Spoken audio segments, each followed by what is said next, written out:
23 दफा सानमुंगनतुyi फाइसालो government pensioner association त्रिपुरानि members रक orient चौमनि आमसायो कुथुमलाइमुं खलाइका फुंनि दाम चिसानि सिमि दिपर दाम काइसा जरा आ कुथुमलाइमुं खलाइजाखा बरकनि सानमुं रकंखा 7 पे कमिशननि रायदान रकसावै 2016 बिसिनि उलनि सिमि जत पेन्सन मानजक रकनो केन्द्र हापनि बखाक्तै ग्रेजुएटि रिजागनानि ते 8 पे कमिशन आजौदिनानि ते केन्द्र हापनि बखाक्तै पेन्सननि मारिताल मिनिमाम 9,000 खाइना अंथन असान मुंगरगनो तुये हास्तेनि मंत्र अक्रानि थानिओबो सैजाक कयमुं बलाइबो रिजाका हनि साका बरक फियाबा सानमुंनो तुये मुंसाबो याप्रेना हारजायगाखो आबनि बागै सानमुं माना बागै फाशालो ओरिएन्ट चौमनि आमसायो दामनि बागै कुथुमलाइमुं खलाइगा করার জন্য কিন্তু আমরা লক্ষ্য করেছি যে বর্তমান সরকার 2018 সালে আসার পর আমাদের এই অর্জিত অধিকারকে তারা কেড়ে নিয়েছে এবং সেখানে কন্ট্রিবিউটরি পেনশন আইন চালু করেছে এবং ডিভাইন বেনিফিট অফ পেনশন রুলকে বাতিল করা হয়েছে।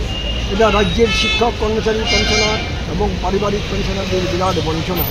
আমরা সমিতির পক্ষ থেকে রাজ্য সরকারের কাছে বিনয় করেছি আমরা অনুরোধ করেছি যে এই divine benefit of pension rule এখানে পুনরায় চালু করা হোক।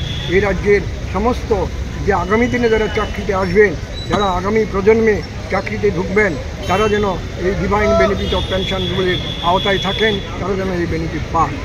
কিন্তু দুঃখের বিষয় আমাদের রাজ্য সরকার সেখানে কর্ণপাত করেননি। এখন পর্যন্ত সেই আইন সেখানে বলবৎ করে আমাদের রাজ্যের যারা প্রবীণ প্রজন্ম নতুন প্রজন্ম আসছে চাকরিতে তাদেরকে বঞ্চিত করা হচ্ছে। এইভাবে আমাদের অধিকার সেখানে কেড়ে নেওয়া হয়েছে।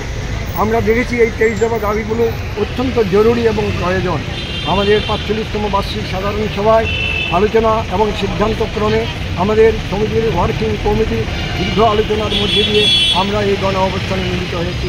আজ 7 ফেব্রুয়ারি এই গণ অবস্থানে এখানে মিলিত হয়েছি। आशालनि कुथुलाइमुं गभर्नमेन्ट पेन्शनर एसोसिएशन त्रिपुरानि कायची जुनाल कमिटिनि मेम्बार्स रक फाइ मानजाखा। बियो रिपोर्ट कखरा।